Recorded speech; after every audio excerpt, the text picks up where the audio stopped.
Story 1. When you have a 5-minute conversation with someone, and they ask you 0 questions, meanwhile, you find out how much their car, boat, or house costs and how their value system revolves entirely around money. Story 2.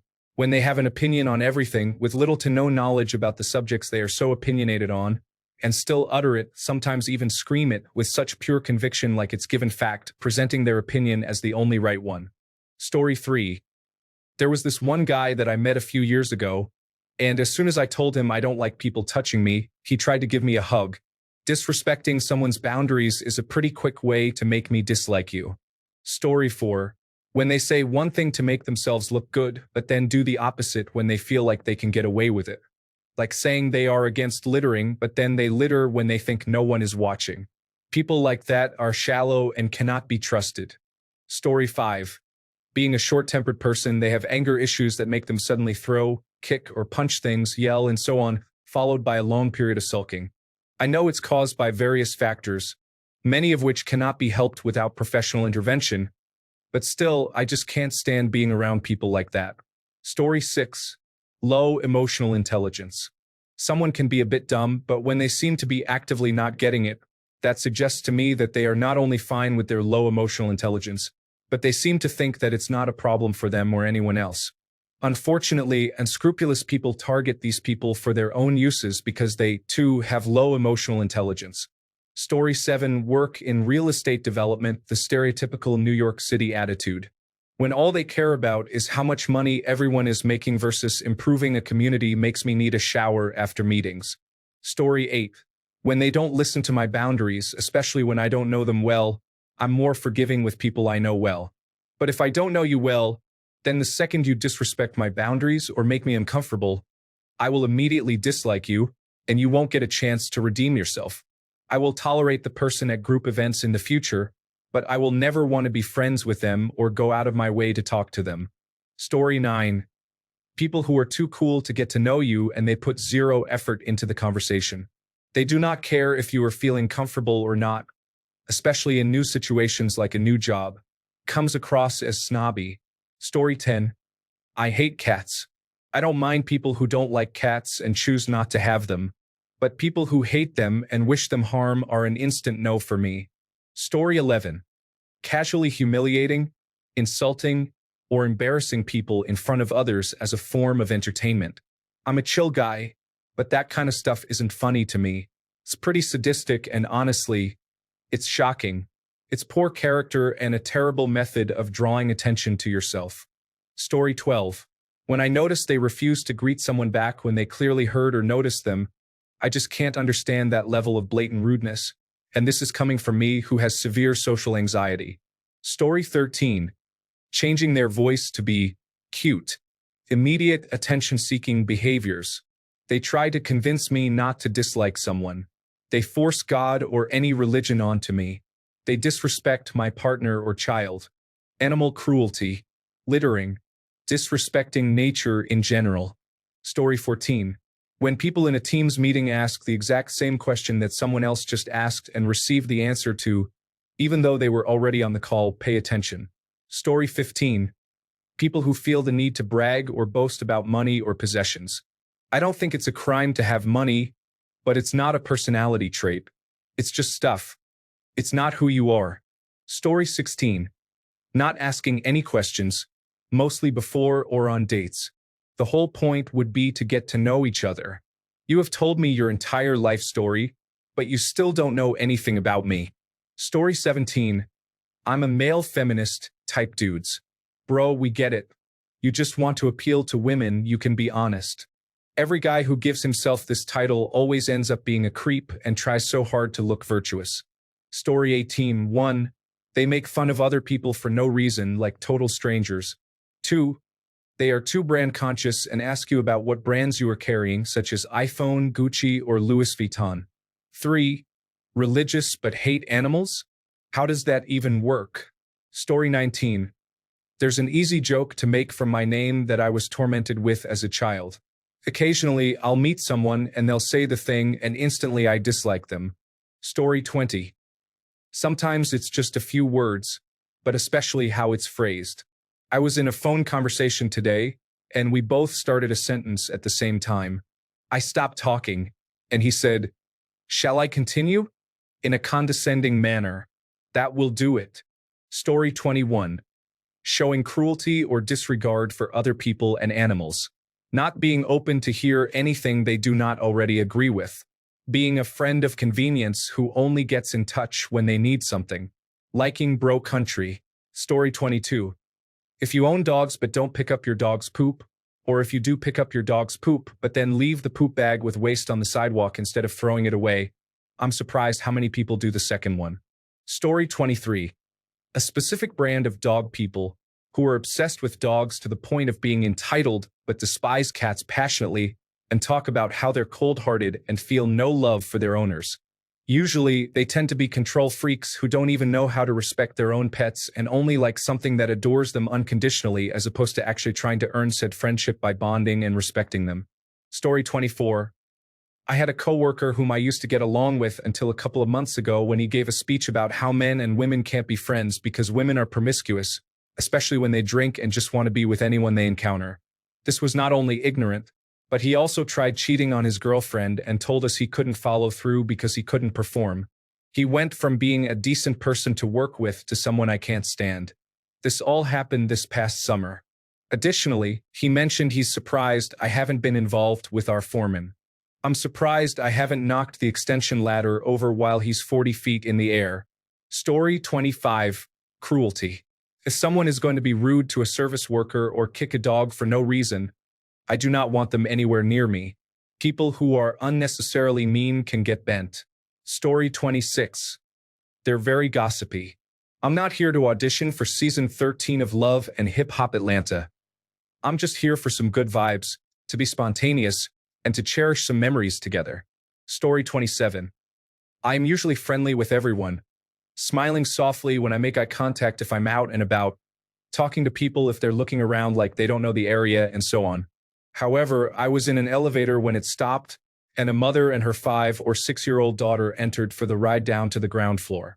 I am tall and sometimes freak kids out because of my size or appearance, so I made a point to say a soft hello to the mom and a gentle smile and hi to the little girl. I'm a female, 5 foot 11 inches, and have very long hair that I braid. I used to overhear some kids ask their significantly smaller in stature parents, "Why is that avatar not blue, mommy?" Back when the movie was popular. It's all relative, I guess. The mom gave a grunt while checking her phone, while the little girl said a polite hello and gave a small smile. The mother admonished the girl, saying something along the lines of, "Stop seeking attention," then looked up at me and giggled it off like the kid deserved it. The stony-faced ice glare that must have been on my face shut her up, and she went back to her phone, ignoring her beautiful daughter who seemed like she was on the edge of tears. So I crouched, looked the little sad princess in her eyes, and said, "You're beautiful," and your greeting made my day. I distinctly recall saying that she didn't have to listen or take to heart what cruel people say, and that one day she can make her own way in life, choosing her friends and living happily. I slowly stood up and looked directly at the mother, who couldn't look back at me but just mumbled incoherently and impotently at the floor. I could sense the little girl got miles of what just happened, and she looked relieved to be seen and heard. She brushed my arm with her hand as she left the elevator after her pathetically selfish mother. This is what makes a pacifist instantly hate someone and want to tear them limb from limb. Story 28. Trump supporters are racists, animal abusers, pedophiles, supporters of rapists, and just overall bad people. They also oppose women's rights and want to attack the LGBTQ community and Haitians. Story 29. These days, if they mention supporting Trump, I grew up in a small conservative town. I now live in a predominantly conservative town. I consider myself a progressive liberal, but I've never had issues with Republican voters. In fact, my dad is a Republican. But then Trump came around and ruined everything. This guy is just evil. He destroyed friendships, relationships, and America as a whole is torn. If you're willing to bend the knee to some deceitful person, you'll get nothing but profound disappointment from me. Story 30. Too immature or immediately talks badly of a group of people. I love a good sense of humor, but there are people who just take it too far and don't know when or how to be serious. I'm also appreciative of people with other points of view, but not so appreciative when someone I see as my friend goes complaining about people with my views, saying that they're ruining their life. Even people who share my views talk about people on the other side of the fence. I have friends who respect me and believe differently from me. I wouldn't want to talk badly about them. Story 31. The way they drive says a lot. Never use a turn signal. Race and zigzag through traffic to get to the next red light. Don't yield for others. I don't like you. Story 32. Oh, I have a ton of friends or any type of bragging about how they know so many people. Literally everyone I've met who's like this is someone who has no loyalty whatsoever, and who views the people around them as just another notch to add to their belt. Story 33. Instagram pet owners. By this, I mean people who do not take proper care of their animals and use them for themselves or for other people's attention. They are living beings. Stop treating them like convenient objects. Story 34. Blatant disregard for others' health and safety. From reckless drivers to people who think it's hilarious to show up to a Christmas party sick from a stomach bug. Story 35.